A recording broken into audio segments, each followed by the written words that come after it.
Retro. No. Are you an aspiring Jedi, or do you dabble with the dark side of the Force? Regardless of whether you fancy yourself a defender of the light or an aspiring Sith Lord, you're going to need a lightsaber.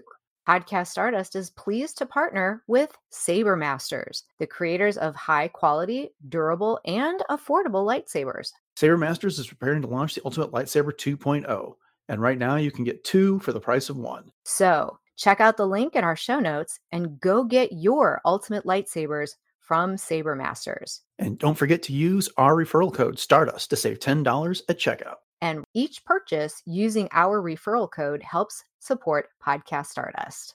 Hey, this is Catherine Tabor, Senator Padme Amidala from Star Wars The Clone Wars. And you're listening to Jay and Dennis on Podcast Stardust. Stay on the light side.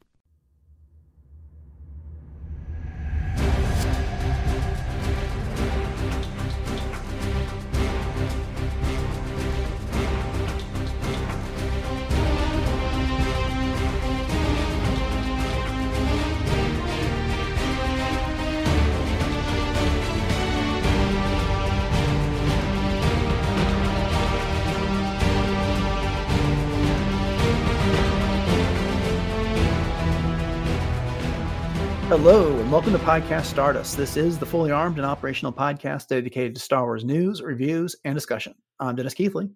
And I'm Jay Krebs. We will be starting our discussion of Tales of the Empire with a look at the first 3 episodes featuring Morgan Elsbeth in this episode. But first, Jay, would you please remind everybody where we are on social media? Sure thing, Dennis. We are featured on Instagram, Facebook, and X at Podcast Stardust. All right. The dish is aligned. The signal is boosted to maximum output. The shield is down, and we are now broadcasting to the galaxy. As I mentioned earlier, we're talking about Tales of the Empire, the first 3 episodes featuring Morgan Elsbeth. This will be a full spoiler discussion. Those first 3 episodes are called The Path of Fear, The Path of Anger, and The Path of Hate. I feel like we've heard something like this before. And it is, succinctly put, the story of Morgan Elsbeth from the time that the Separatist battle droid army decimated the Nightsisters on Dathomir to a time period right before, what was it, episode 4 of season 2 or episode 5, I can't remember which, of The Mandalorian. We'll get into some of the details of each one of these episodes, but before we do that, what did you think of these episodes featuring Morgan overall, Jay? Well, of course, you know me, I love a good backstory. So I was really excited to be able to see where Morgan came from and how she ended up where she was when, like you said, when we meet her in The Mandalorian. And so I knew that we were getting, the backstory in general, but the depth of this was just really impressive. And I loved seeing her in action. And it was a good array of emotions too, that you really felt for Morgan in terms of the things that she had been through. So overall, I think it was very well crafted. The story was very well told, very succinct, of course, because you get just these short episodes. But I think it did a really good job of being able to go into that exposition, of Morgan in the short amount of time that they had. So overall, I really enjoyed them. What do you think? I thought they were quite good. There was some great cameos, especially, or I don't want to say cameos, but guest appearances, especially in the second episode. A major appearance by a character that we've only seen glimpses of in the past, or a little bit of in the past. And I think the titles kind of say a lot about each one of these, and we'll get into that there. But I was very pleased with this. I was super impressed with how much story they were able to pack into each one of these. I think the first one was like 17 minutes long, and then episode 2 was like 15, and the third one was 14. And that includes all of the, the intro stuff and then the credits and all that stuff. And so very compact storytelling, no wasted beats in these episodes at all. And and so, it's one of those things. Every time I hear someone say like, "Oh, I just wish these were like 50 minutes." So like, like for 30-minute episode of The Mandalorian, something like that. It's like, you can do that, but is that what you really want? I mean, I prefer a story that is compact and gets to the point and doesn't waste any time and doesn't draw itself out when it doesn't need to. So that's kind of why I appreciate these. Oh, absolutely. Well said. Okay. Well, let's go ahead and talk about the Path of Fear. And as we were talking about, this was when it picks up from the Clone Wars, when the droid army under command of General Grievous showed up to wipe out the Nightsisters. We get to see Morgan's mother fighting a number of droids, and eventually she duels Grievous and gets killed. And then she is taken in by the Mountain Clan, who are really the opposite of the Nightsisters. They are kind of the pacifists of Dathomir, but she can't quite abide by their ways, and she leads a few of the Mountain Clan sisters off to a weapons cache, only to get ambushed by the droid army, and then they get wiped out, and the matron of the Mountain Clan basically takes her deceased daughter and leaves. So, where do you want to start on this one? What is the big takeaway you have for this episode? Well, there's a couple things that really stuck out to me. Obviously when we first meet Morgan, she has all of the facial tattoos and Mm-hmm. markings of your typical Nightsister. And then when she's taken in by the Mountain Clan, all of those disappear except for that remaining mark that she has on her forehead, which is what we see of her going forward. Mm-hmm. And so, I know we had kind of mentioned this when the original trailer had come out for this, and some of the subtitles had said Mountain Clan, and I said, "Oh my gosh, I wonder if this is the same Mountain Clan as from the Courtship of Princess Leia." And Mm-hmm. I'm kind of wondering if that is in fact the Singing Mountain Clan where they borrowed this from, because as you said, they're kind of the opposite of the Night Sisters in that they're the more pacifist type. They're the more, you know, sort of connecting with the planet, connecting with the life that's there. And even though they use magic, they don't use it in the same capacity as the Night Sisters. And even the mother at the end says, just because I don't want to fight doesn't mean that I'm not capable of it. And Right. so I love that part of it. I think the answer to your question there is that they're clearly inspired Right. by the Singing Mountain Yes. Clan, but they're not the same thing. Just like the Night Sisters in the Clone Wars are not the same as the ones that were in uh, the Courtship of Princess Leia, Exactly. because Yes. because those Night Sisters were corrupted crones based on their Hmm. use of the dark side. And the difference here is that both of them are using the Force, but it's more of a magic in the way it comes out there. Right. Hmm. But that matron's use of the Force to create that Force bubble or shield that she used to destroy the droids, that was super cool. I really Oh, like yeah. that. That was a really neat touch. It's just some of the things that stood out to me in this one is that, as they've taken Morgan in, and there is this fear that's spreading amongst the generation of the people, the sisters of the Mountain Clan. They're about the same age as Morgan, and she basically tells them, it's like, I can hear Morgan's words on your lips. Do not give, and do not let your fear become fertile. I'm sorry, I'm butchering this quote. She tells them not to give their fear fertile ground to take root, which is really cool because she knows the same thing Yoda does. Yes. That, and it's just like, and it's not lost on anyone that these three titles are, inspired by what Yoda says. Fear leads to anger, anger leads to hate leads to suffering, and this is the path of fear, and it leads to some form of ruin there. And so she tells them, she advises them that, and they all lose their way until her daughter Nolly realizes at the end. She says, "Our path is true," because she Hmm. realizes the error of her ways. That was really profound in this episode. Oh, for sure. And I thought it was really interesting the fact that the Mountain Clan was so well hidden. Hmm. Because I mean, obviously when Grievous and the droids and that came down, they were after the ones that were the most combatant. Hmm. And so it kind of reminds me a little bit of, whenever you're up against a feral animal, do you run, do you fight, or do you hide, kind of a thing. And that's kind of where we're going with this. But with the Mountain Clan matron, I have to go back to what you were talking about with that force bubble being super Hmm. cool. Did she teleport there? How did she get there? That was the one thing that I wondered about, because she just sort of appeared out of thin air in a way. So I'm wondering if she somehow used some sort of force magic to to get herself there.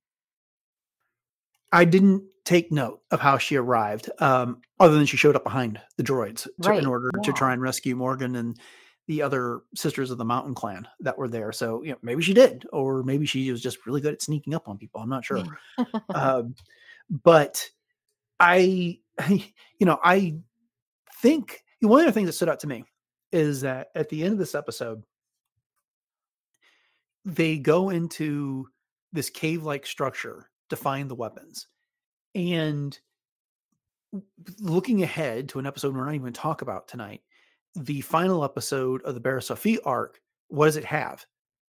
It has a light side user and a dark side user going into a cave. Mm-hmm. And then the four sisters carrying Barris out of it. And in this episode, the matron is carrying the body of her daughter, Nolly, away from a cave as well. So we've got a good bit of symmetry there. And caves are big in Star Wars. We got the cave in The Empire Strikes Back. We got the cave in The Last Jedi. There's been other caves, and caves are also big in The Hero's Journey by Joseph Campbell. And so I was trying to find out what it was about caves that we're supposed to learn from mythology. And what it comes down to is that, it's been described as, the caves are the depths of your own psyche, the cavern of your own soul. And it's Campbell's quote is, the cave you fear to enter holds the treasure you seek. And so I don't know that this cave actually held the right treasure for Morgan. It just sent her further down that path of fear that she was on. Mm-hmm. Mm-hmm. No, I agree with you. But I do like the usage of the caves just overall, just as a quick side note for sure. Yeah. And then, of course, we'll see a completely different result when we get to the 6th episode of Tales of the Empire, but that's coming next week. Okay, another note I want to touch on before we move on, we can talk about all these episodes at once while we're going, because they do, of course, relate, is that Diana Lee Inosanto played Morgan Elsbeth's mother, Selena, in this, and a different actress, Kathy Ang, played the younger version of Morgan. That was a nice touch. At least that's what the credits said. So okay. Well, I didn't think that Diana was Morgan's voice because it didn't sound like her, but I didn't realize that she played her mother. That is very cool. Yeah. Okay. Well, let's move on to the Path of Anger. And it's revealed that it was Morgan who developed the idea for the TIE Defender. Yeah. And she was trying to pitch this to a collection of Imperial Moffs, but their short-sightedness leads them to reject the idea, and they're not going to go into business with her. However, they let her know that we are interested in your world and your people, and so you can expect us soon to come collect those resources. And then she gets a visit from Captain Pelion, who's admiring the design and asks her, why is it you want to go into business with the Empire? And she lies and says, well, for the glory of the Empire, of course. So she goes back to Corvus, where she's confronted by her people, that she's, the magistrate for, who accuse her of lying, that she hasn't brought the prosperity, works, and jobs that she's promised. And then she gets attacked by Rook as a way of testing her before Captain Pelion shows up and introduces Thrawn. It's not Grand Admiral Thrawn yet. It's just Admiral Thrawn. Admiral. Mm-hmm. And then he poses the question to her again. Why would you want to join the Empire or serve the Empire? And she gives an answer that is satisfactory this time around, and he accepts, and then reveals that his Star Destroyers are there to help her put her plan into operation. So another incredible episode. What is your takeaway on this one? Well, there's a few things actually. So on the plus side of this, I really appreciated the fact that, well, number one, I love seeing Rook in this particular animation style. I just thought that was super cool. And I also appreciated knowing this little tidbit of information that it was actually Morgan that pitched the idea of the TIE Defenders first. And I thought it was hilarious that she said, yes, better fuel consumption and maneuverability plus shields. It's like, wow, that is a novel idea to have shields. But, and I did appreciate her getting to meet Admiral Thrawn, as you said, not Grand Admiral yet, and that's the genesis of their relationship. However, my brain is still trying to fill in the gap between where we saw her in front of these amazing, being backlit by all the fires in the first episode, which was also an amazing shot. Mhm. And then how in the heck did she even design the TIE defenders? Because she's from a civilization that doesn't exactly depend on technology. So, Well, I do but remember, Asajj Ventress was taking ships back and forth from Dathomir, right. and she took Nightsisters with her to try and assassinate Count Dooku.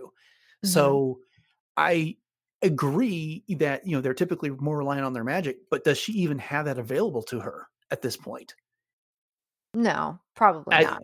I feel like at But this point she was relying on, her wits, her intelligence, and what other skills that she's been able to develop, because this would have been 15, 18 years later hmm after after her sisters were butchered on Dathomir. hmm And how did she get to the Empire from there? How did she arrive there? I guess is my big thing. Like, how did she get from point A to point B? And then spending those 12 to 14 years in the meantime. Mhm. I just feel like, yes, I understand that for the short amount of time that we have to be able to tell these three stories, that there's got to be some give somewhere. You have to give up Mhm. something somewhere. You can't chronicle every single year. But for me, it was almost too much of a jump. Like, I would have liked to have seen a little bit more before this, and not to necessarily take away from the story, because I think it was incredible, but I'm still like, okay, what's all these years leading up to this? There's just a gap in there for me, and that's probably just my problem, but Well, yeah, I mean, think back to Tales of the Jedi. It's not like we got a year by year with Count Dooku either. Or, and Ahsoka's story is largely filled in, but, she went from being a baby on her home world to the next time we see her is the Clone Wars movie. Mhm, So there's a bunch of her training that's left out as well. It's, these are little vignettes in an anthology that give you part of the story. And the point, I think, when you look at these 3 episodes together, is how do we get to the person that we meet in The Mandalorian and sure. then gets highlighted in Ahsoka. And these are the 3 key moments. One highlighting her fear, one highlighting her anger, and the other one highlighting her hate. Mhm. And, the speech she gives to Thrawn is all about her anger, Oh, yeah. because when, she finally comes clean, it is, why is it you want to serve the Empire? And she says, revenge. Years ago, my people were all but destroyed. Our culture, our beliefs are fading into memory. Yes, I seek power to ensure my future, to destroy my enemies. My anger gives me strength, and it is that strength that I offer the Empire. This is such a great little response for because it's so Star Wars. Oh, yeah. How many times are the Emperor and Vader encouraging Luke, give into your anger. It makes you powerful. And, this, and it's what gives her strength. It's what's driving her at this point. It's uh, cultivating the hatred that we'll see in the next episode that she has for these people on Corvus there.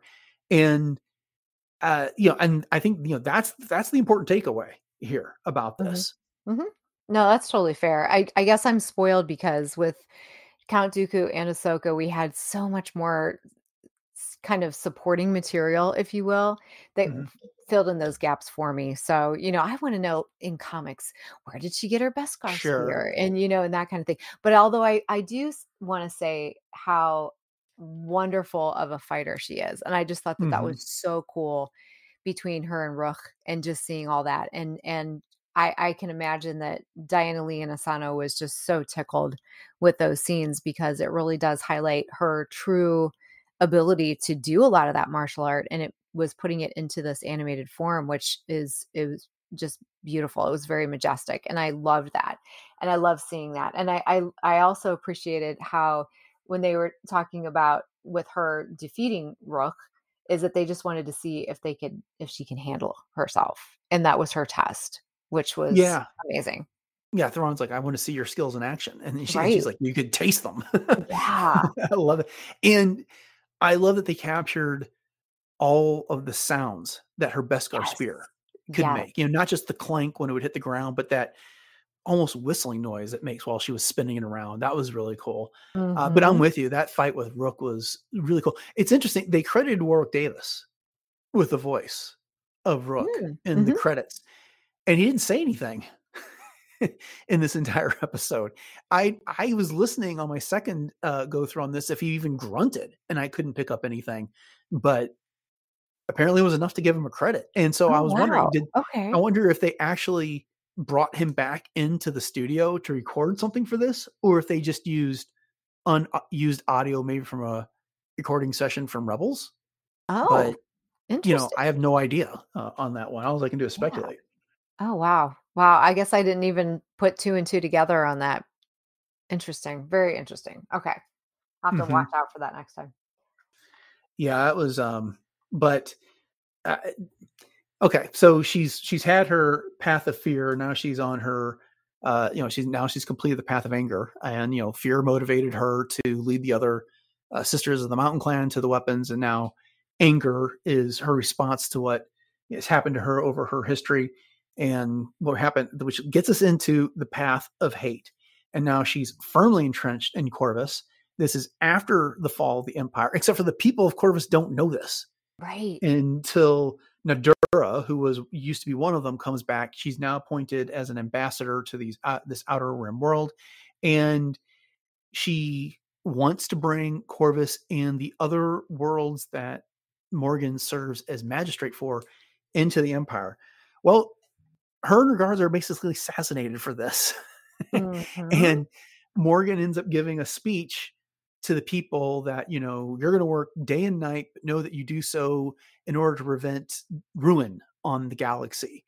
And she has her guards set the forest on fire, which is a nice little framing device because we see her backlit by fire in this episode at the end, just like she was backlit by fire at the end of the first episode. Yes. So really Very diving into the symbolism on this again.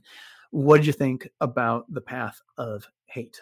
Wow, is she brutal. Mm-hmm. Just brutal. And and when we do meet her in Ahsoka, she is very cold, and you could just tell that she just is devoid of any type of empathy or compassion. And this just puts the exclamation point on that, especially because the fact that Nadura, who was a native of Corvus and has come back as an ambassador and is trying her hardest to attempt to create some sort of peace Mm-hmm. here, is just brutally taken out.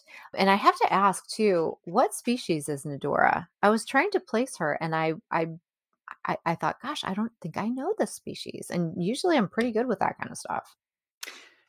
Yeah, I meant to look that up Okay, because I no, had a that's feeling, fair. I had a I'm feeling you glad were I going to wasn't ask. the And only I'm glad yeah. I wasn't the only one, because honestly, she looked more like something out of Star Trek for me than Star Wars, which isn't that like crazy for me to say because obviously they're both You're not wrong. space franchises. But at any rate, that's neither here nor there. But at any rate, yeah, with Morgan and just her presence in this just was so just dripping with that almost dark side energy, and I was mesmerized by her character in this one. Yeah, we get a glimpse of Nadura in the previous episode. She's just one of the citizens that's wandering around, and Wikipedia doesn't list an alien race for her. Okay. As a matter of fact, I looked that up while you were making your point, and yeah, she comes back. It's interesting because Morgan throws back in her face is like, you thought that the work we were doing here was beneath you, and so you Mhm. left. And Nadura's response is like, your work was demeaning. You worked us for night and day for what? Nothing. There was no benefit to us for that. And the other thing that's interesting to me about this is, in the previous episode, after Morgan returned to Corvus, after once she had been turned down by the Empire, she's like, these are not my people. How could they be? And so that was like the seed that got planted for this episode for her to hate them and for Mhm. her to inflict the suffering upon them in the name of some ambiguous good that she can't even name. Right. Right. So deep. Indeed. Why do you think she did burn down the forest around that village?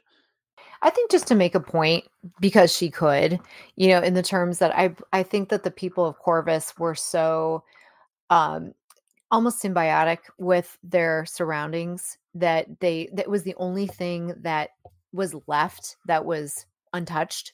Mm-hmm. And by burning it, she just showed them that I can reach anywhere and I can destroy anything. You know what I mean? But what about you? Well, again, I think it's part of this. Yeah, what you're saying, and it's this whole fact that she recognized these aren't her people.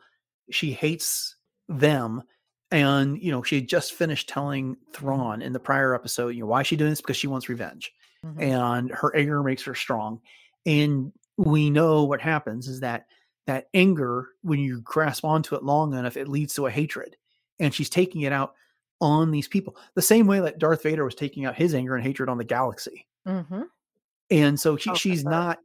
not necessarily Sith material, but she's still following that same path in there. She had the fear after she saw what happened to her people, which led to a festering anger, which was only magnified by what happened in the prior episode. And now it's a full blown hatred in this case. And so she's inflicting this suffering on people. And so, yeah, there's all that's going on. And so she burns down the force to show them that she means business. And she's not letting them know that the Empire is lost.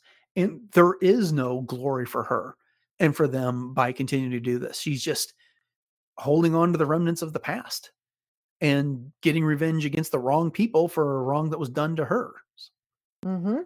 And I think it's mainly because the fact that they're convenient. You know what I mean? Like, why not Mm-hmm. take it out on them? Because she can. Yeah. I also loved, the final moments here, and it really does set up what happens in season 2 of The Mandalorian. Is Wing goes out and finds Nadura, who's dying outside the remains of her shuttle, and she reveals the communicator that she has.